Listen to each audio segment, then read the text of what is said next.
Welcome to At Issue. Thank you so much for joining us. My name is H. Wayne Wilson, and for the next half hour, we're going to be looking back, well, probably longer than 43 years, but specifically for 43 years because that's how long Bonnie Noble has been serving the Peoria Park District.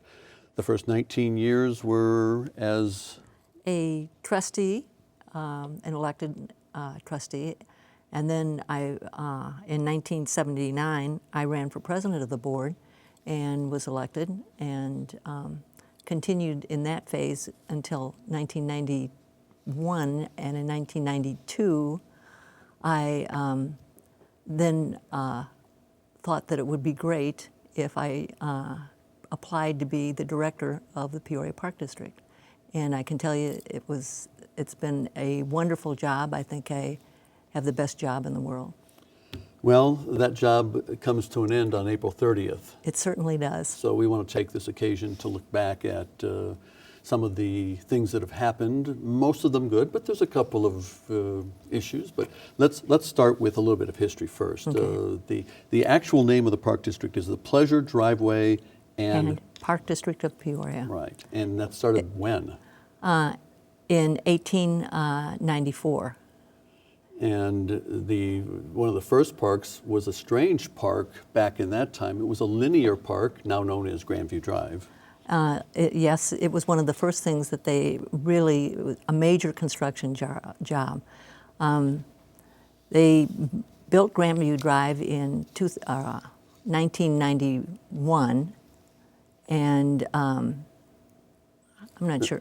They built it in 1901. 1901. I We'll just get the date wiped straight. off. Okay. And it was a major project. They were building uphill with horse and wagon, 350 feet going uphill. That is absolutely amazing to me even now. Although one of the things is that they never paved it in all those years till just recently, 2010, we got a grant. But up to that point, they had done 9 different chip and oil surfaces, which of course doesn't lend itself to as beautiful as it could be. We were lucky enough though to get a grant in approximately 2010, and we came back in and paved the whole drive. Let's talk about grants, because the grants are more and more important to the Park District. And in fact, you're looking at grants and capital campaigns, but you're looking at an erosion control program mostly for Grandview Drive. A big part of it is for Grandview Drive, but that isn't the only aspect of it. For years, I think erosion control probably was somewhat ignored, or it was more a minimal effort. I think people now realize that it is extremely important to take care of those erosion problems. Otherwise, for instance, with Grandview Drive, it often the surface ended up on Route 29, which is not the best thing to happen. So we've built gabion baskets. We've done every kind of erosion control that you can imagine. I mean, even when you go to Bradley Park and you see the Kickapoo Creek running through there, again, that's a complete erosion problem or erosion project that we came back in and put gabion baskets all along the banks to hold the creek in where it should be instead of in the park. When Bonnie talks about gabion baskets, you all know what they are when you see them.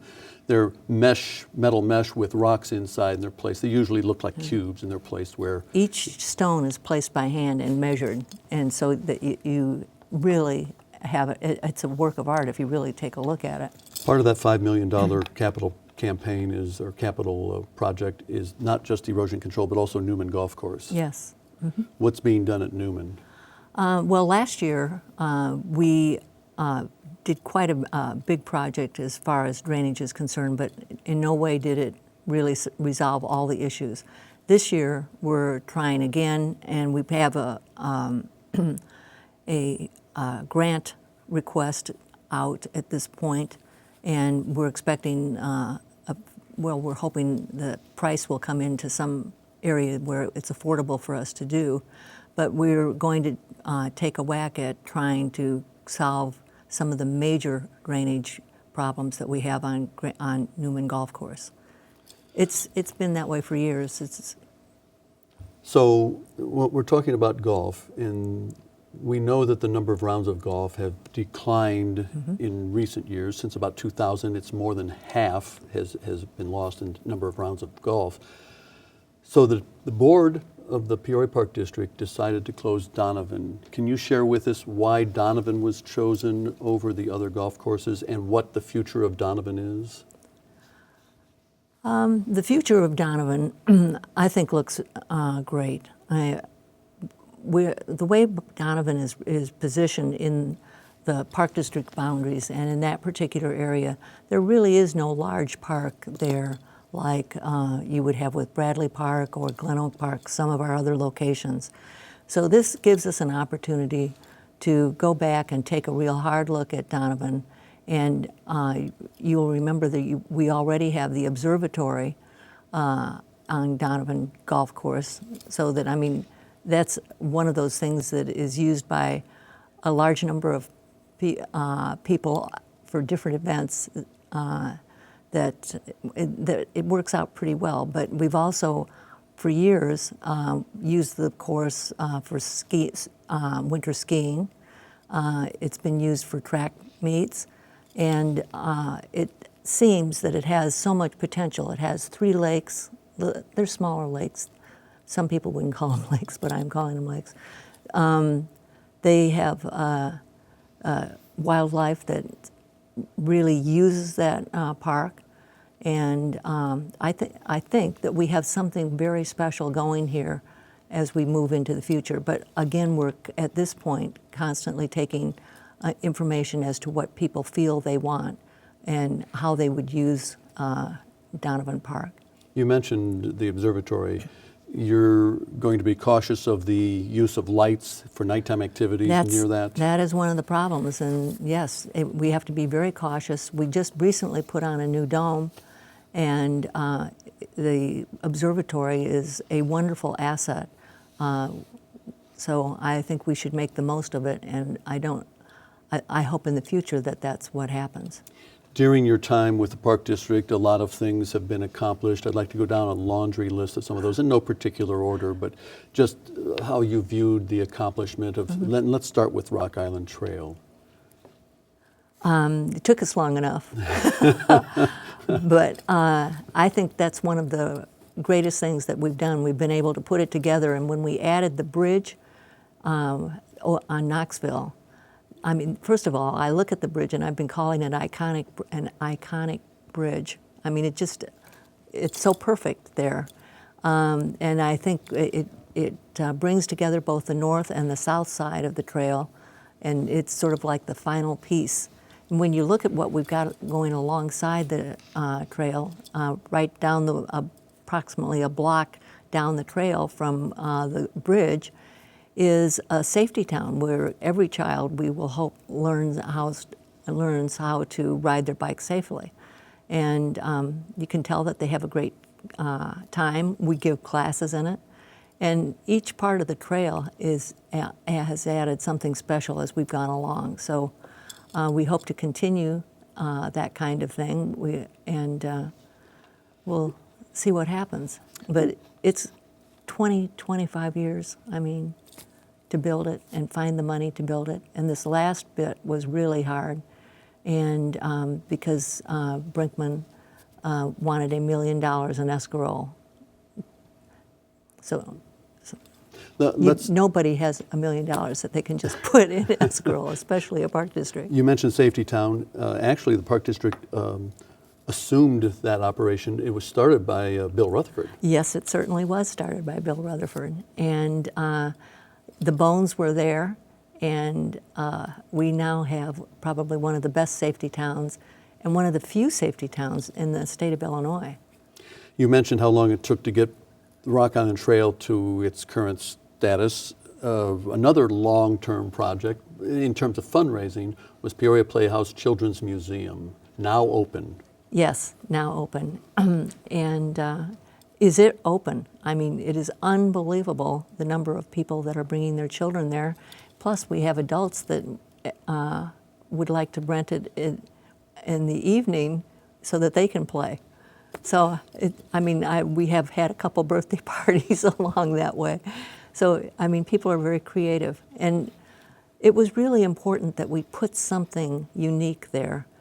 That had been the home of the Park District. The Glen Oak Pavilion had been the home of the Park District. And I think there's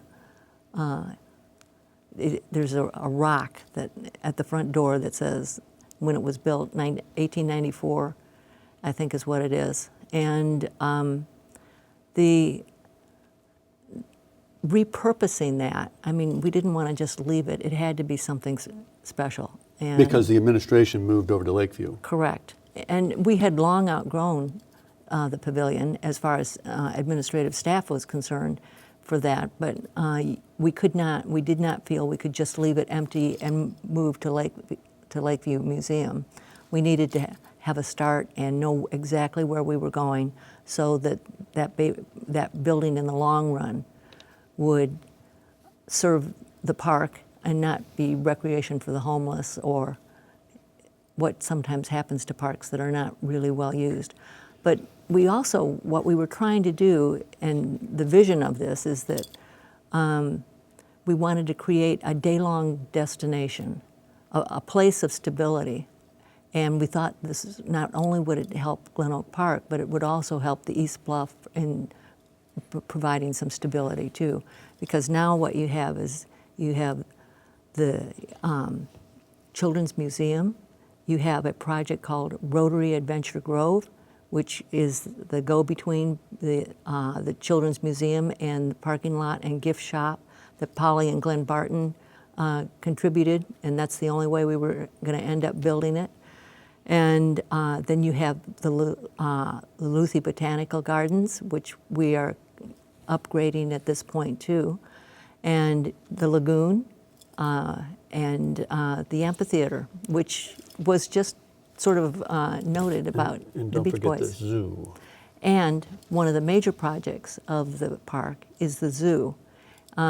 We are an AZA accredited zoo. We take it very seriously.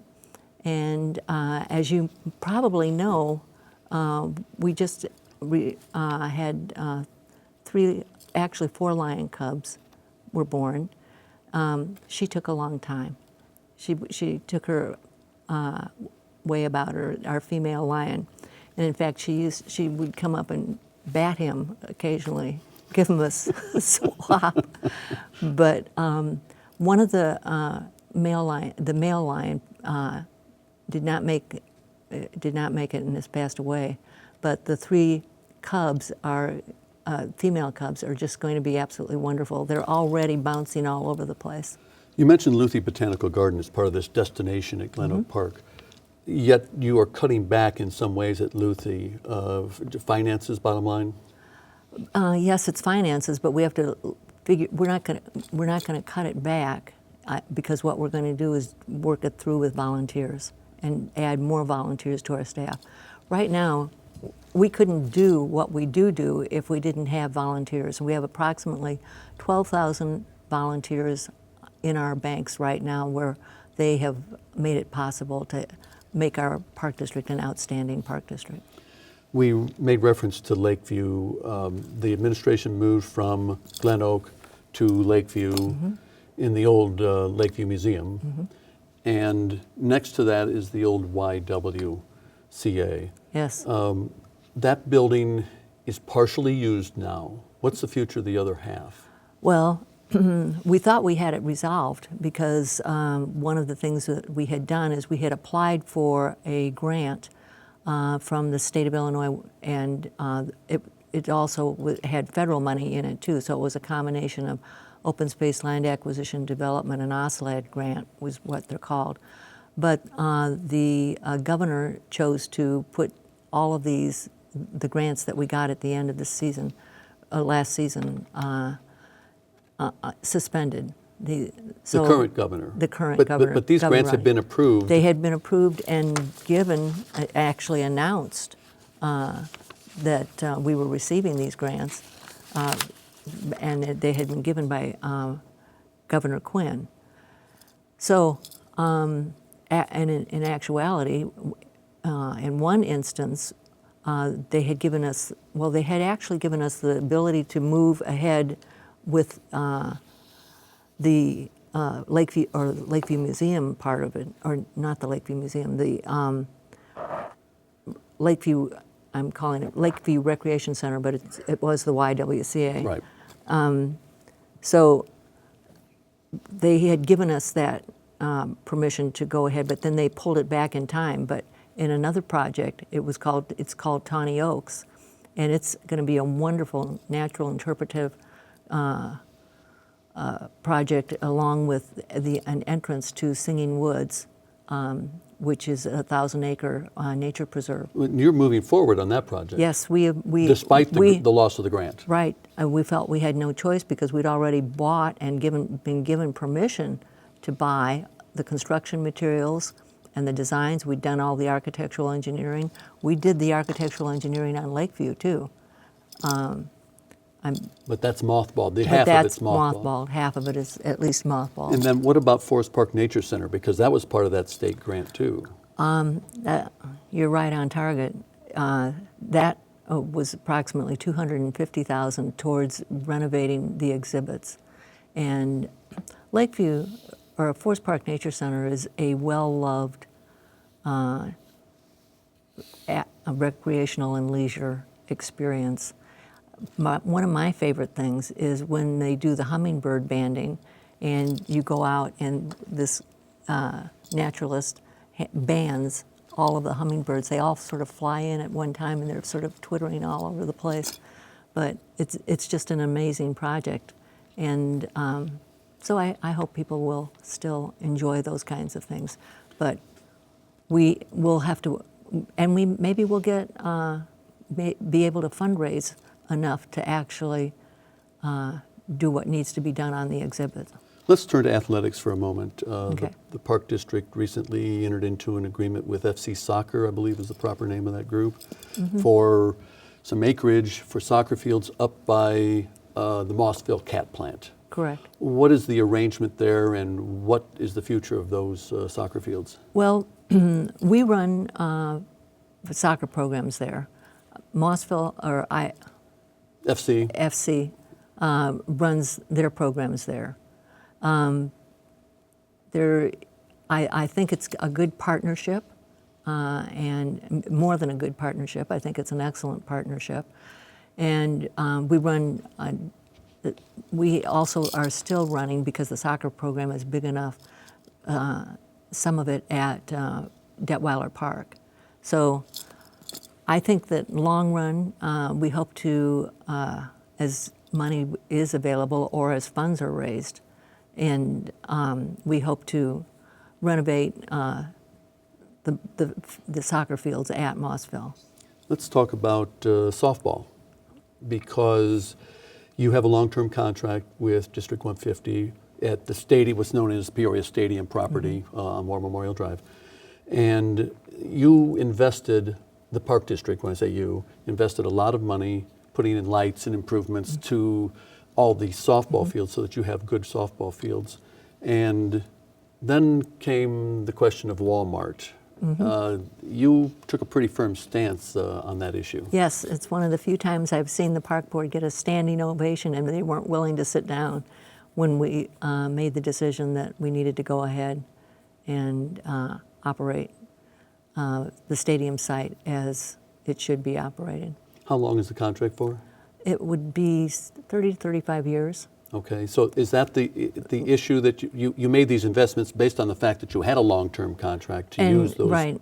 We had a long-term contract, and we were doing it with a grant, and so part of the grant was coming from the state of Illinois, and here's where the state does absolutely a wonderful thing. They have you get a long enough grant. A long enough a contract for the use of it, yeah. right. And that, in this particular case, worked well for us, because otherwise that might be a Walmart. So no question there's going to No be question. softball fields there. Right. Okay. At least for a while. Turning down to the riverfront, the Riverplex, there were some questions from those who ran private facilities as to whether or not the Park District should get involved in what became known as Riverplex. Why did the Park District partner with OSF in doing this kind of a project? Because they're a wonderful partner. Okay, but was they there a helped us need in the r- community that right. wasn't being filled? We felt there was. And in addition to that, it allowed us to do some unique wellness and fitness things that we would not otherwise ever be able to do. One of the things that was great is it gave us more money. I mean, OSF definitely plugged in on a very handsome sum, but out of that came the fact that we now had water, and all the statistics when we looked at said this will never be successful if it doesn't have water. And it has very creative water uses at this point. It has heated pools. There are really 3 pools. There's It's snake-shaped, I can tell you. Yeah, it's snake. I don't know what you call it. Well, it's like a walking river, and it really is a nice advantage to have. Well, I know that arthritis patients use it. Right? It's warm water, and that makes a big difference to our arthritis. It also has saunas, and it is first class, and it's run as a first class operation. And to have OSF working with you on that, because they're the professionals as far as wellness is concerned and fitness, it just has worked very well for us. I've been advised that we should refer to it as a lazy river. That's correct. It is a lazy river. Staying on the topic of Riverplex. Riverplex is situated down by the river, and there's a parking lot across the street. When you built Riverplex, that street really wasn't... Water Street. Yeah, it wasn't really a very active portion of Water Street at all. Now, River Trail Apartments are planning that those are the planned apartments north of there, and that street will become more active. The park board took a very strong stance, sending a letter to the city saying, we have significant safety concerns. Have those concerns been addressed? I think they are being addressed. I think we are looking at them. I mean, we haven't gotten that far. But the Park District, I think, really felt that we had a real feeling that area was meant as to be used by the public. I mean, it was meant to not necessarily a private sector, because the Park District put in money to help buy that riverfront property, along with state grants that, again, we got. And Dorothy Sinclair was very much involved in it at the time. Times change, though, and you've got to look at it the long term and where you're going with it. And I think time will help cure this. I mean, as long as the Riverplex definitely is, I mean, it's an anchor. Okay. The reference to Dorothy Sinclair, of course, to the former councilwoman and community activist. Yeah. Real quickly. And Dick Carver, as long as I'm doing the this. former mayor. Real quickly, Central Park Pool by Peoria High School. There was thought of closing that down, and the Water Wizards, PAW, came forth and said, what's the arrangement? Will that continue? I think it will continue as long as they are doing it, and they're doing a really good job, it's my understanding, of maintaining it. And right, I think they also have found some other renters or people that would want to lease, and I think we will do our best to help them. And So the immediate future, it will stay open? I believe so. Okay. Real quickly in 30 seconds, future for Bonnie Noble after retirement on April 30th. Well, knowing me, you did ask that. I say volunteerism is the highest form of recreation, and probably I will be out there in the community volunteering. And at the Peoria Park District, no doubt. Well, I'll be very careful about that. They will have, I think that's the kind of thing you move back from. Okay, all right. Bonnie Noble, thank you for 43 years of service to the Peoria Park District. Congratulations on your retirement on April 30th. Thank you very, very much. Bonnie Noble, the Executive Director of the Peoria Park District. Next time on At Issue, we'll be back in a week with a look at community colleges, the challenges facing community colleges with Carl Sandburg, Illinois Central College, and Heartland Community College on the program. Join us for the next At Issue.